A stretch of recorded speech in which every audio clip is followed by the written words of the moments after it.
আল্লাহর হাবিব মুহাম্মদ সাল্লাল্লাহু আলাইহি ওয়াসাল্লাম ডাক দিয়ে বলতেছেন,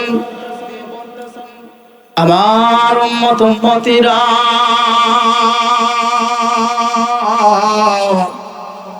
আল্লাহ পাক রব্বুল আলামিন দুনিয়ার জমিনকে সৃষ্টি করলেন। দুনিয়ার জমিনে এরপরে মানুষগুলিকে যখন সৃষ্টি করিয়া পাঠায় দিলেন, এই মানুষগুলি দুনিয়ার জমিনে আসার পর তারা তাদের বিদ্যার ভারে, বুদ্ধির ভারে, ধার্মিক পূর্ণ জীবন গঠন করার ফলে এই মানুষগুলি আমি আল্লাহ পাক রব্বুল আলামিন আমার দিন মানা বাদ দিয়া, আমার দিন মানা বাদ দিয়া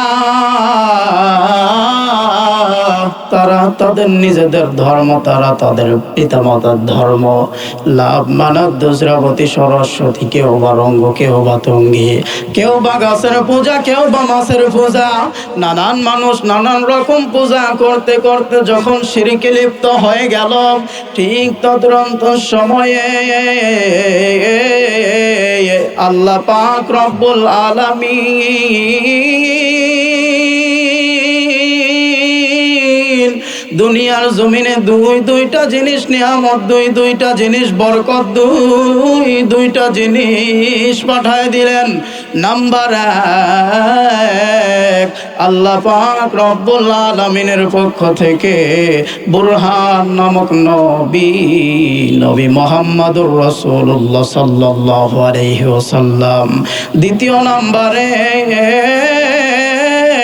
নবীজির উপরে নূর নামক 30 পারা কোরআনুল কারীম। বলেন না সুবহানাল্লাহ।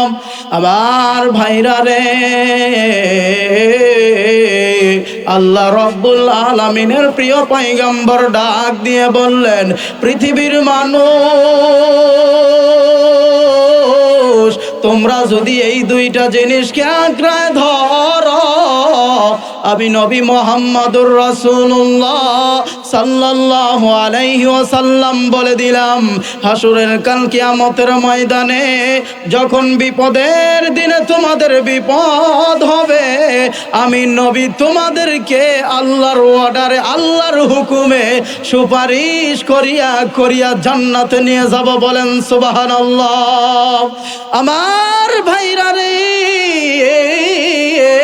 কেন আমরা নবী মুহাম্মদ সাল্লাল্লাহু আলাইহি ওয়াসাল্লামকে অনুসরণ করব না? আল্লাহর দিন মানা বাদ দিয়া কেন নিজেরা নিজেদের ধর্মের ভিতরে আসব? আমার বন্ধু, কে কি করবে কোনো বাধা নাই, তবে আল্লাহ পাক রব্বুল আলামিন বলেন, তোমরা নিজেরা জাহান্নাম থেকে বাঁচো, অপরকে জাহান্নাম থেকে বাঁচাও। জিবরাইল আমিনও কান্দে, নবী মুহাম্মদুর রাসূলুল্লাহ সাল্লাল্লাহু আলাইহি ওয়াসাল্লাম কান্দে। জিবরাইল আমিন ডাক দিয়ে বললেন, নবী গো, আজকে আমার কান্নার কারণ কি আপনি জানেন? নবী মুহাম্মদ সাল্লাল্লাহু আলাইহি ওয়াসাল্লাম ডাক দিয়ে বলতেছেন, ভাই জিবরাইল বলো। জিবরাইল আলাইহিস সালাতু ওয়াস সালাম ডাক দিয়ে বলতেছেন, নবী গো, ইয়া রাসূলুল্লাহ, ইয়া হাবিবাল্লাহ, আজকে আমার আল্লাহ রব্বুল আলামিন আমারে জান্নাত দেখাইছে, তবে জান্নাত দেখার পর আমি জিবরাইল আমিন অনেক খুশি ছিলাম। একটু পরে আমার আল্লাহ আবার আমি জিবরাইলকে জাহান্নাম দেখাইলেন। আমি জিবরাইল জাহান্নাম দেখার পর নজর করিয়া দেখি জাহান্নামে শুধু চিৎকার আর চিৎকার, জাহান্নামে মানুষেরা কান্দে। আমি জিবরাইল নজর করে দেখলাম জাহান্নামে শুধু মানুষেরা কান্দে। ওগো নবী মুহাম্মদ সাল্লাল্লাহু আলাইহি ওয়াসাল্লাম, আমি জিবরাইল এই জন্য কান্দি। নবী আমার ডাক দিয়ে বলেন, ও জিবরাইল, এরপরে বলো তো দেখি কি ঘটনা। জিব্রাইল আলাইহিস সালাতু ওয়াস সালাম নবীকে ডাক দিয়ে বলতেছেন, এরপরে আমি আমার মালিককে ডাক দিয়ে বললাম, আল্লাহ, এই জাহান্নামে কারা বেশি কান্দে এবং জাহান্নামে সব চাইতে কোন নবীর উম্মতেরা বেশি জাহান্নামে যাবে। এই কথা বলতে না বলতে আমার আল্লাহ পাক রব্বুল আলামিন আমারে ডাক দিয়া বললেন, জিব্রাইল, জাহান্নামে সব চাইতে বেশি যাবে যারা নবী মুহাম্মদের এতিম উম্মত তারা। নবীর কান্না আরো বেড়ে গেল। নবী আমার ডাক দিয়ে বললেন, উম্মত উম্মতি, তোমাদেরকে আমি বলি, দুনিয়ার জীবনটা হলো মুমিনদের জন্য একটা জেলখানা স্বরূপ, আর কাফের বেঈমানদের জন্য জান্নাত স্বরূপ। সুতরাং তোমরা একটু কষ্ট করো, পরিশ্রম করো, আমি নবীর সাথে তোমরা জান্নাতে যাইতে পারবে। বলেন না সুবহানাল্লাহ। আমার ভাইরা, আমার বন্ধুগণ, আমরা গুনাহ করি, গুনাহ করিয়া নিজেরা ভাবি না আমাদের গুনাহটা কি পরিমাণ বাড়িয়া যাইতেছে।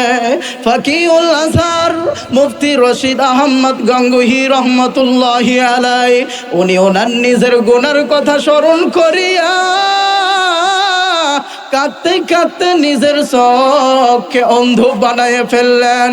মুরিদেরা সকালবেলা তার আপন বিছানা ঝাড়ুতে যাইয়া দেখেন ফাকিউল আজহার মুফতি রশিদ আহমদ গঙ্গোহী রহমতুল্লাহি আলাইহি যেই বিছানায় ঘুমাইতেন, তার বিছানার আপন বালিশে, আপন মাথার নিচে যেই বালিশটা থাকতো, এই বালিশের নিচে একটা চিঠি লেখা থাকতো। মুরিদেরা প্রত্যেক দিন সকালবেলা বালিশের নিচ থেকে চিঠি বাহির করিয়া দেখত। চিঠির ভাষা এরকম ছিল,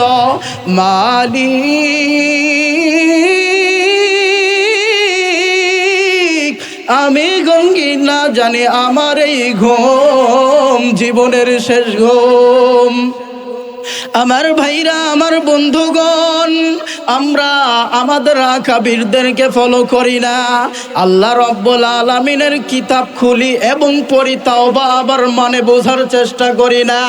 একটিবার যদি কোনো উম্মত, একটিবার যদি কোনো আল্লাহ রব্বুল আলামিনের বান্দা আল্লাহর কোরআনুল কারীমের মানে বোঝার চেষ্টা করত, আল্লাহ রব্বুল আলামিন ডাক দিয়া বলতেছেন, বান্দা, হেদায়েতি মন নিয়ে বসো, আমার কোরআন শোনো, নতবা আমার কোরআনটা খুলিয়া পড়ো, দেখবা আমি আল্লাহর পক্ষ থেকে অটোমেটিক তোমাদের কাছে হেদায়েত যাবে। বলেন সুবহানাল্লাহ। আমার ভাইরা, আমার বন্ধুগণ, সেই মন মানসিকতা আর আমাদের নাই। দেখেন বন্ধুরে, আল্লাহর এক বান্দা গুনাহ করেছে, জেনার গুনাহ করেছে, নামাজ কাজা করেছে, আমার বন্ধুরে মানুষকে হত্যা করেছে। এক পর্যায়ে তার জীবন শেষকালীন যখন সে মুরব্বী হইয়া গেল, এই আল্লাহর বান্দা গভীর রাত্রে বেলা জোরে জোরে চিৎকার দিয়া তাহাজ্জুদ নামাজের সিজদায় পড়িয়া আল্লাহর দরবারে বলতেছেন, মালিক, তুমি আমারে মাফ করে দাও। জীবন দশায় এমন কোনো গুনাহ নাই যেই গুনাহ আমি যুবক আমার দ্বারাই হয় নাই। প্রত্যেকটা সেকেন্ডে সেকেন্ডে, প্রত্যেকটা মুহূর্তে মুহূর্তে আমি চাইলে আপনি রবের নাম জপতে পারতাম, সেই দিকে না যাইয়া বিভিন্ন গুনার কাজে লিপ্ত ছিলাম। আমার বন্ধুরে, এই আল্লাহর বান্দা এবার সে যখন তাহাজ্জুদের সিজদায় পড়িয়া কান্না করতেছেন, বিবি ঘুম থেকে জাগনা পাইয়া তার বিবি ডাক দিয়ে বলতেছেন, কি গো আমার স্বামী, আজকে কেন আপনি কান্না করেন? আজকে কেন আপনি কান্না করেন? এর আগে তো অনেকবার আমি বলছি স্বামী আমার ভালো হইয়া যান, কারণ যেই দিন আমার আল্লাহ ধরবে সেই দিন আর সুযোগ পাবা না। আমার ভাইরা, আমার বন্ধুগণ, ওই দিনের কথা বললাম যেই দিন আল্লাহ বলবে সূর্য তুমি তোমার 12টা মুখ এই গুনাহগারের মাথার আধাত উপরে খুলিয়া দাও। গুনাহগারের মাথার আধাত উপরে যখন সূর্য তার আপন 12টা মুখ খুলিয়া দিবে, গুনাহগারের মাথার মগজগুলি ভাতের মারের মতো টকবক করে ফুটতে থাকবে। গুনাহগারগুলো চিৎকার করে বলবে, মালিক আমারে বাঁচাও, আমাকে বাঁচাও। আমার বন্ধুরা, নবীরাও বেকার হইয়া যাবে, শুধুমাত্র তোমার আমার নবী মুহাম্মদ সাল্লাল্লাহু আলাইহি ওয়াসাল্লাম ডাক দিয়ে বলবে, আল্লাহ উম্মতি ইয়া উম্মতি। সেই দিন গুনাহগারদের কি অবস্থা হবে? আমার ভাইরা, আমার বন্ধুগণ, সেই দিনের কথা স্মরণ করলে আমার ভাইরা গুনাহ ছাড়া যায়, নতবা গুনার কাজ বাড়িয়ে যায়। আল্লাহর বান্দা গভীর রাত্রে কান্না করতেছেন, আল্লাহ জীবন ভরণ নাই করছি, আজ আমারে আপনি মাফ করে দেন। বিবি ডাক দিয়া বলে, সেই দিনের ভয় করো নাই, জীবনের শেষ বয়সে এসে তুমি কেন আজকে আল্লাহর দরবারে মাপ চাও? ও স্বামী, তোমার মাপ তো হবে না। আমার বন্ধুগণ, আল্লাহর বান্দার কান্না আরো বাড়িয়ে গেল। আল্লাহর বান্দা এত জোরে জোরে চিৎকার দেয়, গভীর ভাবে চিৎকার দিয়া বলে, মালিক আজ আমার মাপ যেন হয়। আমার বন্ধুরে, গুনাহগারের কান্না আরো বেড়ে গেল। হঠাৎ করিয়া গায়েব থেকে কে যেন আওয়াজ দিয়া বলতেছে, তুমি অনেক গুনাহ করছো, তোমার কোনো মাপ নাই। গুনাহগারের কান্না আরো বাড়িয়ে গেল।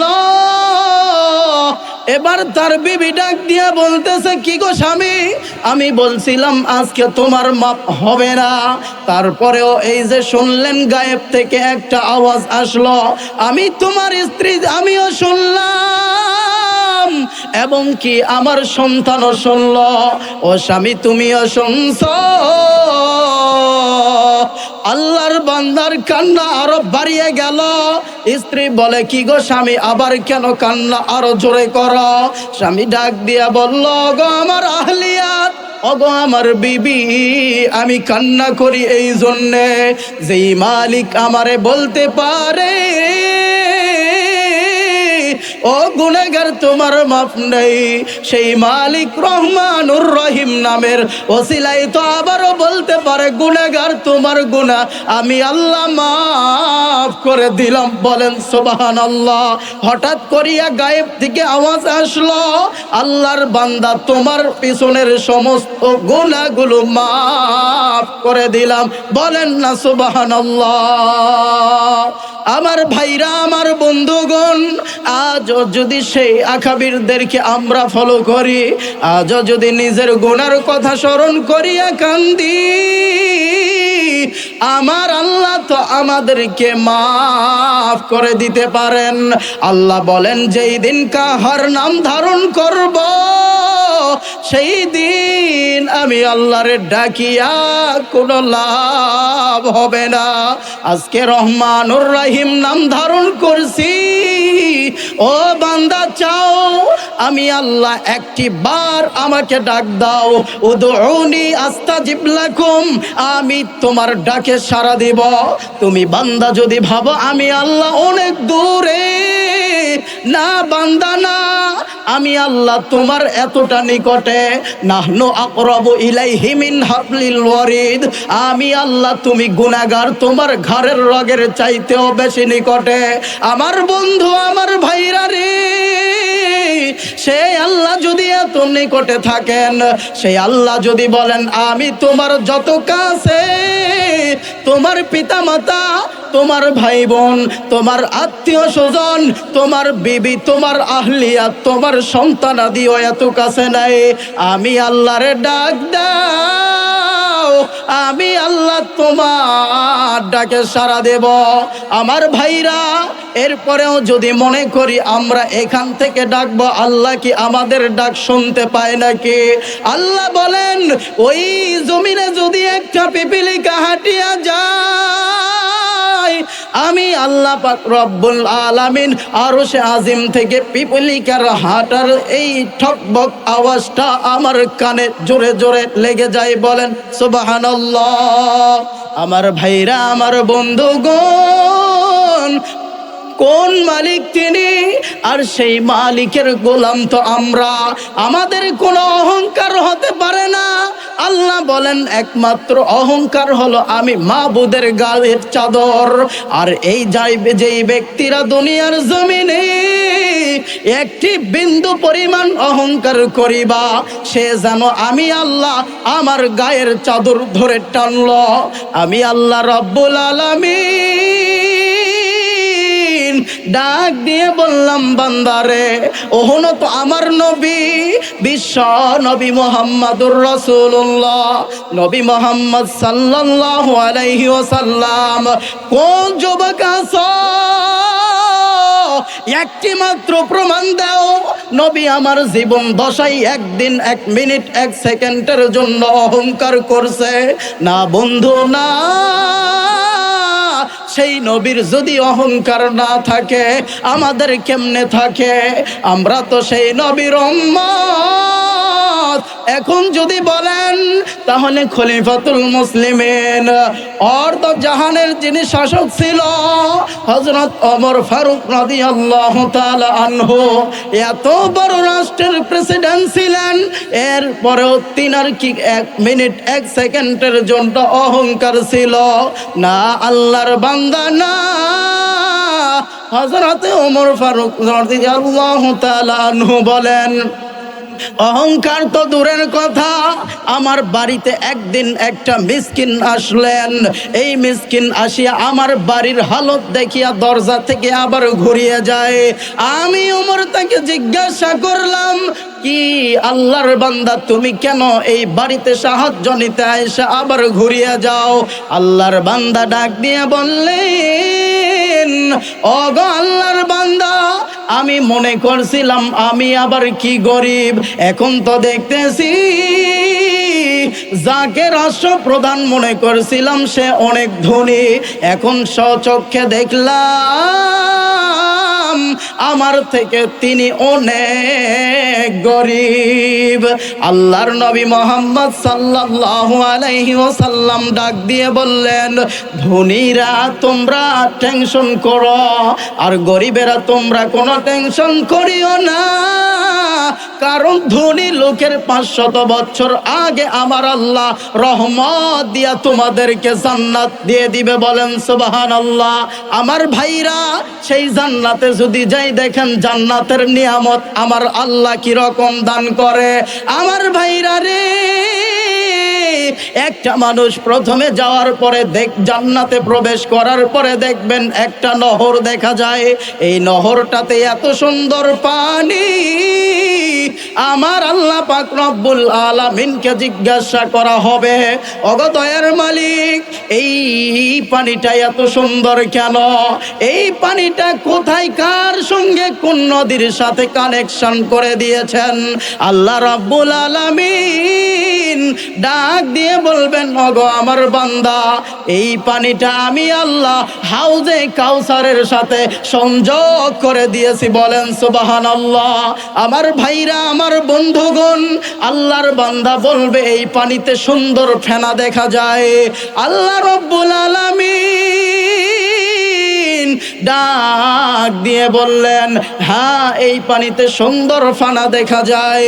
এই পানির যেই ফানা দেখো, আমি আল্লাহ পাক রব্বুল আলামিন আমার কুদরতির দ্বারাই। বলেন সুবহানাল্লাহ। এই বান্দা আরো আশ্চর্য হয়ে যাবে।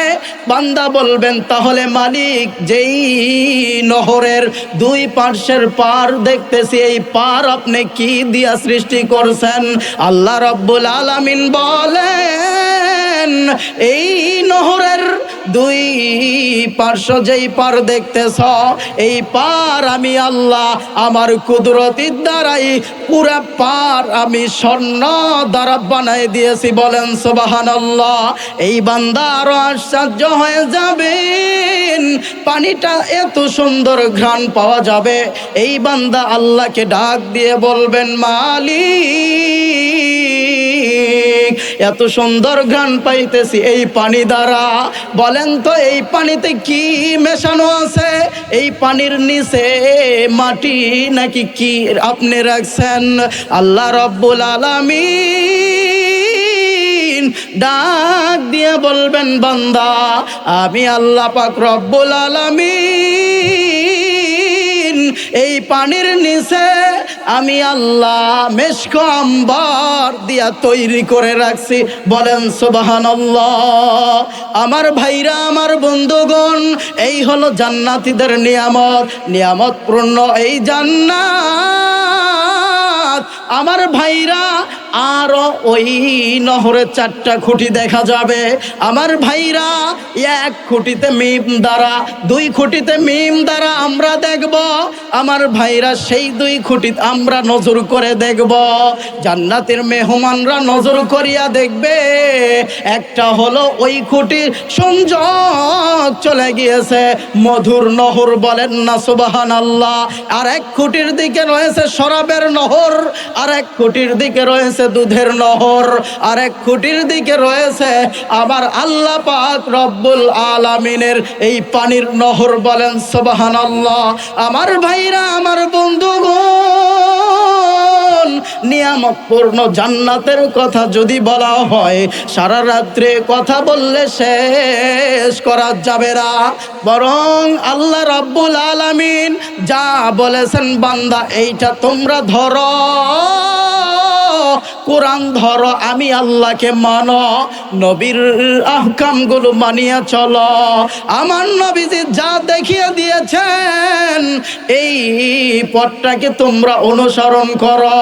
শয়তানের ওয়াসওয়াসা থেকে দূরে থাকো। আর আমি আল্লাহর দরবারে পানা চাও। আমি আল্লাহ রব্বুল আলামিন বলে দিলাম, আমি আল্লাহ তোমাদেরকে মাফ করে দিয়া জান্নাত দিয়া ধন্য করে দিব। বলেন না সুবহানাল্লাহ। আল্লাহ পাক রব্বুল আলামিন আমাদেরকে তার হুকুম আহকামগুলো মেনে চলার তৌফিক দান করেন এবং আমরা সঠিকভাবে যেন জীবন যাপন করতে পারি। আল্লাহ পাক রব্বুল আলামিন কবুল করেন। সকলেই বলি আল্লাহুম্মা আমিন।